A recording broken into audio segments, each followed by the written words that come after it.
यहाँ बहुत सुकून से प्रोग्राम होते हैं।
भाई चक्कर आने लगते हैं मुझे।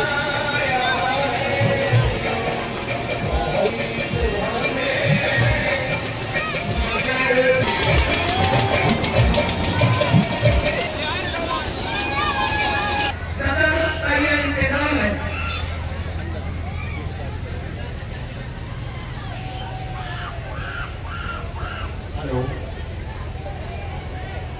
ईशान नमाज के बाद मोहल्ला नगैया बाजार अपना बाजार नगैया से बगल होगी, जो भी डीजे के साथ ज़्यादा से ज़्यादा लोग शामिल हो, ज़्यादा से ज़्यादा डीजे बजाया जाएगा।